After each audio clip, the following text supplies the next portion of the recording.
Assalomu alaykum Bugun Agro kanali kuzatuvchilari. Bugun 27 fevral 2025-yil. Biz shu Surxondaryo viloyati Termiz shahridamiz. Bu maydonimiz 1 gektar 40 sotikdan iborat. Bu yerga 100 ming kub qulupnay ko'chatlarini o'zimiz yetkazib berganmiz va shu yerda o'zimiz agronom xizmatini ko'rsatib boramiz. Shu hammaga tanish bo'lgan o'zimizni hamkorimiz, hamkasbimiz shu Sirojiddin akam bilan bu yerda ishlarini olib boryapmiz. Mana hozirgi kundagi holati shu ko'rinishda. Bu yerda to'g'ri boshda ozgina xatoliklar ketdi va qish oylarida bu yerda ham bulutli havo bo'lgani uchun va o'rtadagi bozor uzilib qolgan paytini poylab turib, biz fevral-mart oyiga massiv hosilni mo'ljallab, mana shu kunga mana hozir hosillarni chiqarib, terim jarayoniga ham yetib keldik. Sizlarga hozir yaqindan ko'rsatib boramiz va shu Qo'shin akamning o'zlari mana hozir shu yerda katta mehnatlari ketgan har bir ishlarini ko'rsatib boramiz. Bu yerda har hafta bu yerda o'zini nazoratini o'zim shaxsan o'zim olib bordim, mana shu Ro'shin akam orqali. Qulupnaylarning holati juda ham bir ajoyib holatga kelgan. Ko'rib turganingizdek, birinchi, ikkinchi va uchinchi gul shoxlari baravar hozir hammasi hosilga kelgan. Endi bularni faqatgina biz hosilga ishlash retseptlarini qo'llayapmiz. Sababi hozir mana mart oyi уже yaqinlashdi. Bu yog'iga bilasizlar, quyoshli kun bo'lganning hisobiga bularni endi pishirib olishga va donlarini semirtirishga juda ham ko'p ozuqa, kaliyli ozuqalar talab qiladi. Bu yerda biz nima ishlar qildik? Sizlarga aytib borsak, bu yerda biz yerni olganimizda juda ham abgor edi. Ko'chatlar ham, boshqasi ham hammasi holi abgor holga kelib qolgandi. Sababi bu yerda yerlar dezinfeksiya ishlari olib borilmagandi va suvimiz, birinchi o'rinda suvimiz pH-i juda ham yuqori va AC'si yuqori edi. Mana hozir Ro'shin akamning o'zlari bu yerda bu Ro'shin aka bu mash kartonlarga qulupnaylar joylanyapti hozir. Yashikka qulupnay joylanadi. Bu o'sha 2 kilolik, 3 kilolik tovoq mashinga joylanadi. Shunga joylanadi. Nima sababdan bunaqa joylanadi hozir? Tovoqlar yezilib bormasligi uchun. Ustma ust taxlanaveradi. Buni bunday qilib qo'shamiz, ustma taxlanib ketaveradi. Bunday qilinadi. Tovog'imizga mos bu. Bu tovog'imizga mos, qimillamaydi ham. Tovoqlarimizga mos. Bu yoqda mana terish sortirovka ishlari ketayotgan ekan-a? Mana bunday qo'limdan beramiz. Mana hosillarimiz yaxshi. Bular necha bu?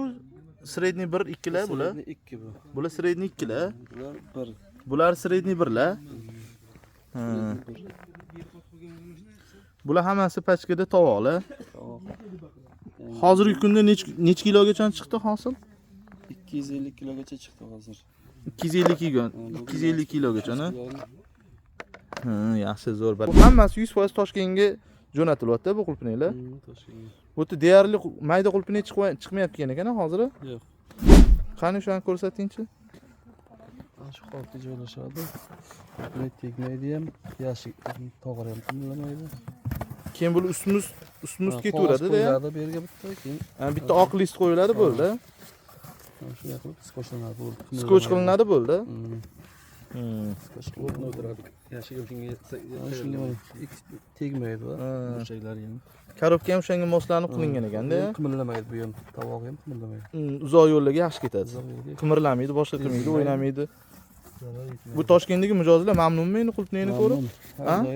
Har doim mamnun. Yaxshimi sifat darajasi, boshqasi rangi, mazalari? Birinchi sortda ketyapti, xudo xolasa. Mana ko'rib turganingizdek, hammasi mana terim va gullash jarayonlari hammasi ketyapti.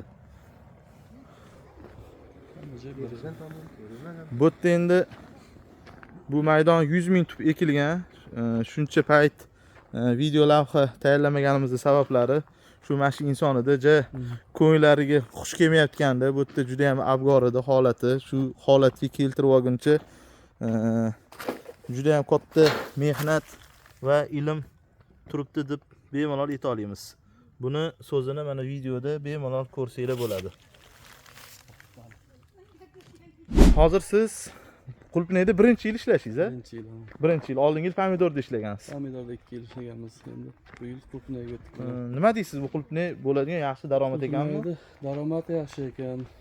Daromadga endi kirdinglar o'zi, ishi. Ishi uncha qiyin emas ekan. Ha. Issiq sovuqda keyin ko'chat tanlash adashmaslik kerak ekan bunga. Asosiy ish ko'chat ekan. Sekin ana asos olib boraversa bo'lar ekan. Hech qiyinchilik bunday narsa yo'q. Muammo ishlari. Nagurska shu. Ancha tajribaga ega bo'ldingiz, mana birinchi yilda o'zida.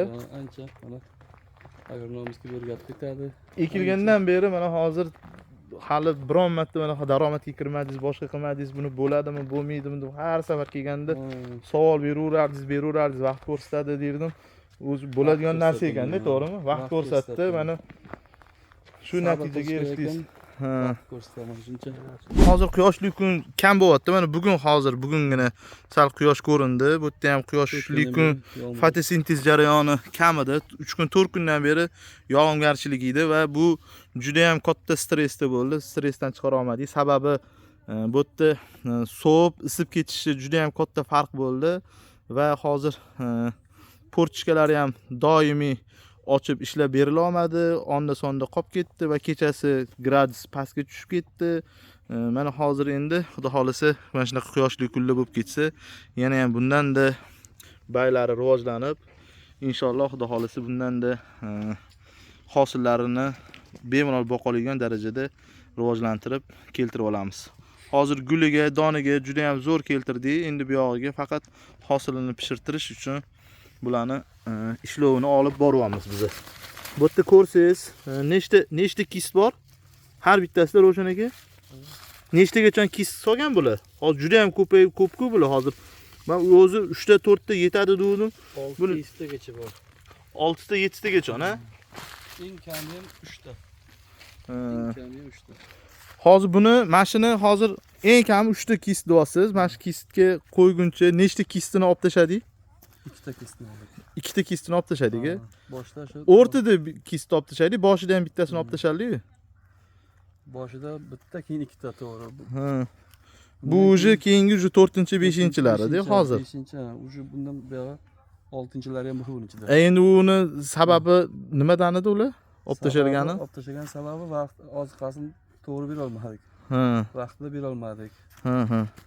Keyin ham orada sovuq bo'ldi. Ha. Oldik. Chaylanmadi. Chaylanmadi, asalarilar qo'ydik keyin mana chaylanishi. Undan keyin yaxshi bo'ldi. Ha, undan keyin yaxshi bo'lib ketdi. Ha. Undan keyin yaxshi bo'lib ketdi. Ishtasi uchinchi. Bundan tashqari mana. Yaxshi, zo'r barakasini bersin. Bu yerda nimalarga mana hozir bu yerda ko'rib turganingizdek bu holatga keltirishi o'zi bo'lmadi. Chunki qulupni yetishtiruvchilar o'zi biladi. Buni pH-i, suvi pH-imiz 5,5 dan 6,5 gacha eng norma hisoblanadi. Bizning pH-imiz necha chiqdi? 9-10 bo'ldi. 9-10 bo'ldi pH, keyin shuni tushirdik, azotli kislota, fosforli kislota, limonli kislota bilan tushirib 5,5-6 qilib berdik. Juda ham abgor edi bu. Juda ham abgor edi bu holatlari. Men kelganimda mana hozir mana shu qancha bo'lib ishlayotganimizga, qanchadan beri? Noyabr 10dan. Noyabr 10dan mana hozir mana shuni shu holatga keltirishga mana shuncha 3 oy, 3,5 oycha vaqt bo'ldi. 3 oy vaqtimiz ketdi shu holatga hosilga kirgizishimizga. Sababi bu 2 oylik ishni 3 oyga keltirganimizning sababi ob-havo birinchi o'rinda va isitish anaqasida ozgina muammo bo'ldi. O'shaning uchun ham mana endi bu yog'iga Termizda ham 10 kun, 15 kun kechga qoldi.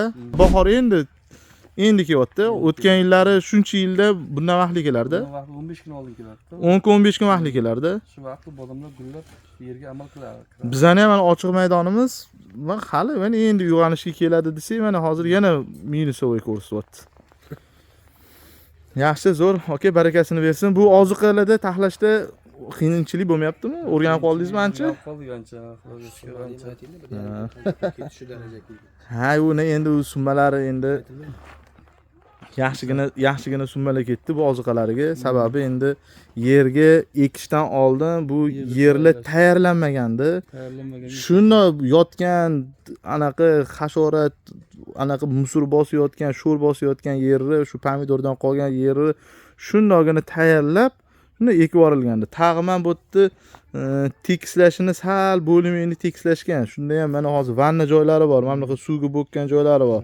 Sarg'ayib yotibdi, boshqa qilib yotibdi. Shu joylarni ko'rsa bo'ladi, bemalol ko'rsa bo'ladi. Bu yerda mana terishlar ketyapti. Bu yerni notekisliklarni boshqasini rosa juda ham ko'p gaplashganmiz siz bilan, uni tushunib oldingiz. O'zingiz bildingiz-a ularni? Hammasini. O'zimiz ratsion bo'yicha ishladik, to'g'rimi? Ha, o'zimiz rosa shu sizning tavsiyangiz bilan hammasini shu analga berdik. Yaxshi, aptekalardan maslahat olmaganmiz umuman ko'p. Sizlar faqat ulardan ular pomidor bodringga ko'proq tushunadi bizning. Ko'pinagi endi tushunmaydi ular. 10 xil mikro makro elementlar bilan ishladik. 10 xil kislotalar bilan 11 xil ham bo'ladi. 11 xil ham. Bu yerda boshida azotli kislota va mana pishish, gullash jarayoni kelgandan keyin antifosforli va limonli kislotalardan hozir foydalanib kelyapmiz. Sababi bu yerni ham pH baland, suvimizni ham pH juda ham baland. Bu holatiga keltirish o'zi bo'layotgani yo'q. Terilish jarayonlari ketib turibdi, ko'rib turgan yilida.